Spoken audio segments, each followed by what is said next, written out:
Barrister Umair Niazi साहब, वक्फे से पहले राना सनाउल्लाह साहब कह रहे थे कि जुडिशल कमीशन में तो बैलेंस अपोजिशन के पास है, तो वो उसको सही तरीके से इस्तेमाल ही नहीं कर रहे। नहीं, बैलेंस देखें, जब आप एक अमेंडमेंट लाते हैं उससे वेल क्राफ्ट करते हैं पहले से सोच के कि ये तादाद होनी चाहिए, हमें फेवर करेगी। देखें, आपने पाकिस्तान बार काउंसिल को नुमाइंदगी दी है, आपको पता है कि पाकिस्तान बार काउंसिल में इस वक्त रूलिंग ग्रुप आपके साथ है, आपने दी है। ये तो ये नहीं है ना कि सिंध की एलिवेशन में सिंध बार काउंसिल बैठ रही है, लाहौर हाई कोर्ट की एलिवेशन हो तो पंजाब बार काउंसिल। आपने पाकिस्तान बार को नुमाइंदगी दी है, आपने सुप्रीम कोर्ट बार को भी नहीं दी, ठीक है। आपने एक स्पेसिफिक लिया क्योंकि उसमें आपकी मेजॉरिटी। सेकेंडली, आपने 26वीं आईनी तरमीम के बाद 2 बंदे उसके बेनिफिशरी डायरेक्टली बन जाते हैं, एक चीफ जस्टिस ऑफ पाकिस्तान, एक कॉन्स्टिट्यूशनल बेंच के हेड, ठीक है। आपने वो भी ऐड कर लिया। तो उस तरह जब आप करते हैं तो कॉम्पोजिशन साफ, वो मैं कहता हूँ कि अंधे को भी नज़र आएगी कि कॉम्पोजिशन किसकी तरफ टिल्टेड है। तो देखें, मामलात को ख़ुद कॉम्प्लिकेट कर रहे हैं। जुडिशरी को इस तरह से मसख करके किसी का फ़ायदा नहीं होना, अल्टीमेटली नुकसान हमारा हो रहा है। देखें, इस नुकसान की वजह से क्या हो रहा है कि IMF भी आज आपके अंदर घर में घुस गया। क्यों घुस गया? कि उससे भी आपके जुडिशल सिस्टम पे एतबार नहीं है। उसने भी आपसे मुआहदे इस तरह के साइन कराएं कि नहीं, मुआहदी जाना डायरेक्ट एक्सेस कराएं, हालांकि किसी दुनिया के निज़ाम में इस तरह की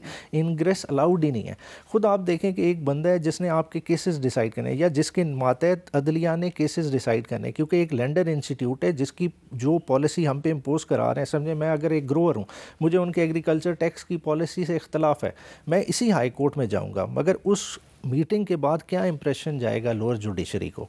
अच्छा राना साहब, ये जो पॉलिटिकल पोलराइजेशन की बात हो रही है, ये वो भी एक हकीकत है, लेकिन आज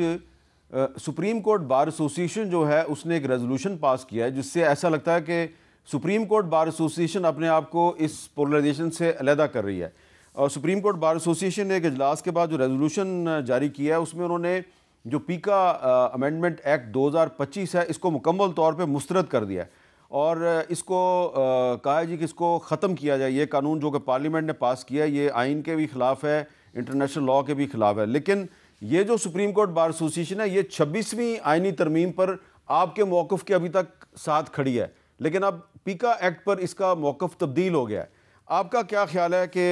ये जो सुप्रीम कोर्ट बार एसोसिएशन ने रेजोल्यूशन पास किया है, इसके बाद जो ये जो वकला में लॉयर्स कम्युनिटी में जो पॉलिटिकल पोलराइजेशन है ये कम होगी या बढ़ेगी? नहीं, देखिए हामिद मीर साहब, जो पॉलिटिकल पोलराइजेशन वकला कम्युनिटी में है वो तो उसकी तो बड़ी गहराई है। हर साल इलेक्शन होते हैं और जो है वो थोड़े फर्क से जो है वो हार जीत हो जाती है, और जिस दिन इलेक्शन का रिजल्ट आता है अगले साल का इलेक्शन उसी दिन शुरू हो जाता है। तो इसलिए यहाँ पे तो जो है वो किसी बात के ऊपर कंसेंसस तो मुमकिन नहीं है। लेकिन जहाँ तक उनका पीका एक्ट से मुतल्लिक उनकी बात है, पीका एक्ट के ऊपर आज उन्होंने ये रेजोल्यूशन किया होगा, लेकिन इससे पहले उनका पीका एक्ट के ऊपर बड़ा डिफरेंट उनका व्यू था। लेकिन पीका एक्ट जो है, देखें, जब सब ये कह रहे हैं, जो हमारे सहाफ़ती तंजीमों के नुमाइंदे हैं या उनकी जो लीडरशिप है, वो भी ये कह रहे हैं कि हम जो सोशल मीडिया और दूसरी जो खराफात हैं मीडिया के हवाले से, ख़ास तौर पर सोशल मीडिया के हवाले से, तो हम उनके हक में नहीं हैं। वो ये कहते हैं कि उनके खिलाफ बिल्कुल जो है वो लेजिस्लेशन होनी चाहिए, उनके खिलाफ एक्शन होना चाहिए, लेकिन वो ये कहते हैं ये मिस यूज होगा। अब देखें, अगर एक लॉ की आप ज़रूरत भी महसूस करते हैं और ये समझते हैं कि ऐसी खराबियां हैं कि जिनको दुरुस्त करना, जिनके खिलाफ सजा व जजा का अमल जो है उसको कायम करना बड़ा जरूरी है, लेकिन आप कहते हैं कि वो मिस यूज होगा। देखिए, मिस यूज तो हर चीज होती है। जो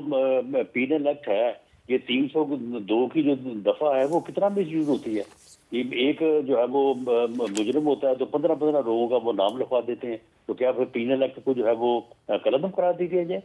मामला ये है कि इसको यानी जो जनरल मीडिया है या वो लोग हैं जो हक लिखते हैं, सच लिखते हैं, हक के साथ खड़े होते हैं, उनके खिलाफ जो सेफ्टी मेजर्स, जो सेफ गार्ड्स यहाँ पे जरूरी हैं, उनको जो है वो किया जाना चाहिए, उनको वो अमेंडमेंट होनी चाहिए, تاکہ یہ مس یوز نہ ہو، لیکن جن لوگوں کے لیے یہ بنایا گیا ہے ان کے خلاف اتنا ہی سخت قانون ہونا چاہیے، اور ان کا جو ہے وہ اسی طرح سے جو ہے وہ محاسبہ ہونا چاہیے، اور اس کے لیے گورنمنٹ تیار ہے۔ ہمارے ساتھ جو ہے وہ جب بھی جو ہماری لیڈرشپ جو ہے جرنلسٹ کی جو ان کی تنظیمیں ہیں ان سے کہا بھی ہے کہ وہ آپ ایک کمیٹی بنائیں، وہ بیٹھے، جو آپ سیف گارڈ سیفٹی میجرز آپ کہیں گے اس کے مطابق، یہ کوئی آسمانی صحیفہ تو نہیں ہے، یہ صبح آپ چاہیں تو اس میں 10 امینڈمنٹس ہو سکتی ہیں، وہ کی جانے چاہیے تاکہ یہ اچھا میں نے صاحب اسی حوالے سے پرسوں 26 فروری کو اسلام آباد میں ایک میٹنگ بلائی ہے جس میں اپوزیشن جماعتیں بھی ہیں، وکلاء کی تنظیمیں بھی ہیں، ہیومن رائٹس کی تنظیمیں بھی ہیں، صحافیوں کی تنظیمیں بھی ہیں، اور اس کے میزبان ہیں شاہد حقان عباسی صاحب اور محمود خان اچکزئی صاحب دونوں، اور ظاہری بات ہے اس میں آپ کی پارٹی جو ہے تحریک انصاف بھی اس میں شامل ہے۔ تو یہ کیا کوشش کی جا رہی ہے کہ عید سے پہلے اپوزیشن جماعتوں کا گرینڈ الائنس بن جائے اور آئین کی بالادستی کے نام پہ اس میں سول سوسائٹی اور وکلاء کی تنظیموں کو بھی اپنے ساتھ ملا لیا جائے؟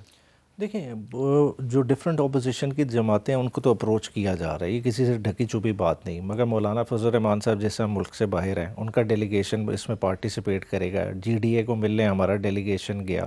وہ چیزوں کو بلڈ اپ کر رہے ہیں۔ دیکھیں ایک چیز ہوتی ہے موومنٹ چلانا، ساتھ ساتھ اویئرنیس کریٹ کرنا، یہ پارٹ آف اویئرنیس کیمپین ہے۔ دیکھیں اب جیسے آپ نے پیکا کی بات کی، دیکھیں سمجھنے کی کیا ضرورت ہے کہ کچھ چیزیں ہیں جو سول لائبلٹی اوفینسز ہیں، ان کو آپ کرمنلائز نہیں کر سکتے۔ میں چاہے جتنی سخت زبان استعمال کروں تو اس کی سزا یہ تو نہیں ہے کہ آپ اگلے کی زبان ہی کاٹ دیں۔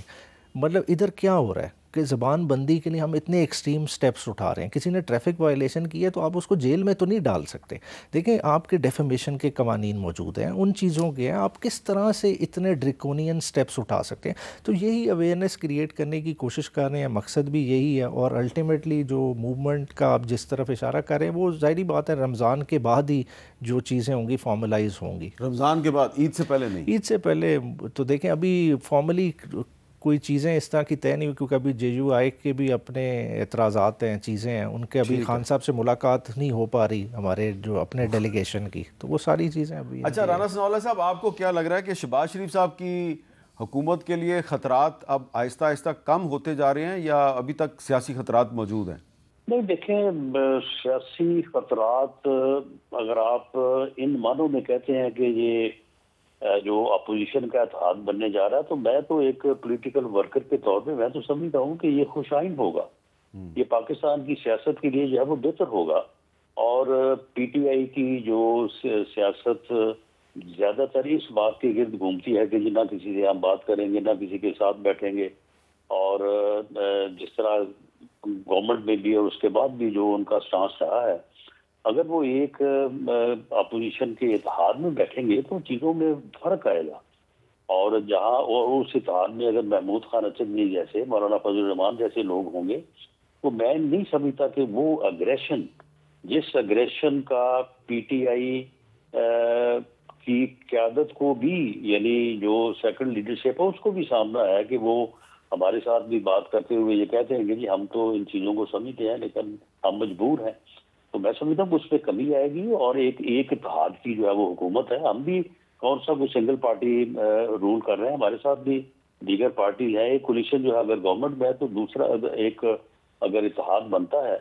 تو ان دونوں کے درمیان پولیٹیکل ایشوز کے اوپر بہتر گفتگو ہو سکتی ہے، اور اس کا کوئی نہ کوئی ریزولوشن جو ہے وہ جب بیٹھیں گے ٹیبل پہ تو کوئی نہ کوئی اس کا اچھا جی، میں نے